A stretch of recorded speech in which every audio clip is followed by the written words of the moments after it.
আপনি কি জানেন হিংসুক মানুষের আবিষ্কৃত শ্রেষ্ঠ অস্ত্রের নাম হলো ষড়যন্ত্র। তারা কখনো আপনাকে হাত ধরে উপরে তুলবে না, বরং সুযোগ পেলেই পা টেনে নিচে নামিয়ে আনবে। আপনি উঠতে চাইলে তারা আপনাকে হাসি তামাশা করবে, বড় কিছু করার চেষ্টা করলে সমালোচনা করবে, আর স্বপ্ন দেখলে আপনাকে হতাশ করবে। কিন্তু প্রশ্ন হলো, আপনি কি থামবেন নাকি এগিয়ে যাবেন? কারণ শেষ পর্যন্ত এই পৃথিবীতে বাঁচতে হলে, টিকে থাকতে হলে, নিজের স্বপ্ন পূরণ করতে হলে আপনাকে নিজের লড়াই নিজেই লড়তে হবে। মনে রাখবেন, মানুষ অন্যের হাঁটুর জোরে হাঁটে না, সে নিজের দুই পায়ে ভর করেই হাঁটে। এই পৃথিবীতে কাউকে আপনাকে টেনে উপরে তোলার দায়িত্ব দিয়ে পাঠানো হয়নি। কেউ আপনার ব্যর্থতায় কাঁদবে না, কেউ আপনার কষ্ট দেখে থেমে থাকবে না। আপনি চেষ্টা না করলে, কঠোর পরিশ্রম না করলে কার এত দায় পড়েছে যে আপনার জন্য সাহায্যের ডালা সাজিয়ে বসে থাকবে? পৃথিবীটা নিষ্ঠুর, এখানে সবাই স্বার্থপর, আর সেই স্বার্থপরতার মধ্যেই আপনাকে নিজের জায়গা তৈরি করতে হবে। আপনি সাকসেস হওয়ার আগে কেউ আপনাকে পাত্তা দেবে না। আপনি অনেক মানুষের সাথে দেখা করবেন যারা আপনার পাশে থাকার কথা দেবে, কিন্তু তারা কথা রাখবে না। কেউ আপনাকে ঘন্টার পর ঘন্টা অপেক্ষায় রাখবে, কিন্তু কেন জানেন?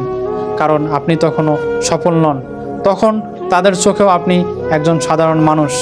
তাই আপনার 10 ঘন্টা দাঁড়িয়ে থাকা, রাত জেগে কষ্ট করা, এসবের দাম কেউ দিবে না। পৃথিবীতে মানুষ শুধু রেজাল্টটাই দেখতে চায়। আপনি কত রাত জেগে পড়লেন, কত ঘন্টা চেষ্টা করলেন, এসব কেউ শুনে না এবং জানেও না। সচিন টেন্ডুলকার কয়টা ছক্কা মারার চেষ্টা করেছে সেটা মানুষ হিসাব রাখে না, বরং হিসাব রাখে সে কয়টা ছক্কা মেরেছে আর কয়বার টিমকে জিতিয়েছে। মেসি কত মিনিট বল নিয়ে দৌড়েছে, কতটা পাস দিয়েছে, এসব কেউ জানতে চায় না। সবাই শুধু দেখতে চায় আর্জেন্টিনা জিতেছে কি না। এটাই পৃথিবীর নিয়ম। লাইফটা রেজাল্টের উপর দাঁড়িয়ে থাকে। আপনি চেষ্টা করলেন, কিন্তু সেটা সেকেন্ডারি। আপনি জিতেছেন কি না, ওটাই প্রাইমারি। আল্লাহ আমাদের প্রত্যেককে একটা খেলার মাঠ দিয়েছেন। এখন সেই মাঠে আপনি চাইলে অল্প খুঁড়ে একটা গর্ত করতে পারেন, আবার চাইলে গভীরভাবে খুঁড়ে একটা পুকুর তৈরি করতে পারেন। আর যদি সত্যি মন থেকে ভালো পরিশ্রম করে খুঁড়েন, তাহলে সেই একই মাঠে আপনি একটা বিশাল দিঘি বানিয়ে ফেলতে পারেন। মাঠটা সবার জন্য সমান, শক্তিটাও সবার জন্য সমান, তবে পার্থক্যটা হয় ডিসিশনে। আপনি মাঠ দিয়ে ঠিক কী বানাবেন। জীবনের এই দৌড়ে কেউ আপনাকে চ্যাম্পিয়ন বানিয়ে দেবে না, আপনাকে নিজেই চ্যাম্পিয়ন হতে হবে।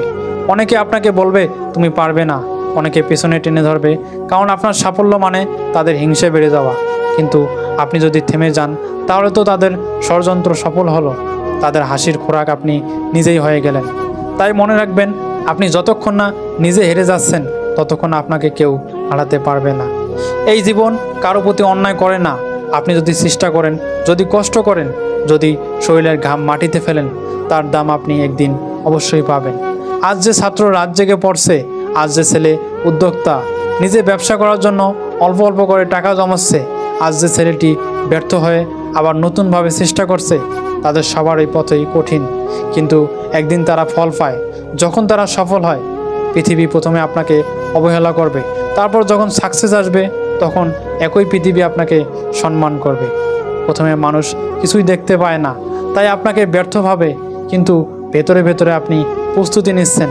আর যখন সময় আসবে, তখন সবাই অবাক হয়ে যাবে আর বলবে তুমি এত বড় হয়ে উঠলে কবে? তাই ষড়যন্ত্র, সমালোচনা, অবহেলা, এমন সব কিছুর মাঝেই আপনাকে টিকে থাকতে হবে। কারণ কেউ আপনাকে দৌড়ানোর শক্তি দেবে না, আপনাকে নিজের শক্তিতে দাঁড়াতে হবে।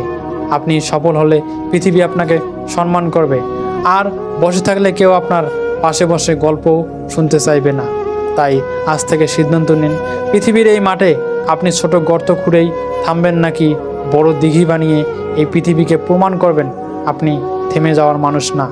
মনে রাখবেন, আপনার জীবনে ভালো কিছু করার দায়িত্ব আপনার হাতেই, আর শুরু করার সেরা সময় কাল নয়, আজই।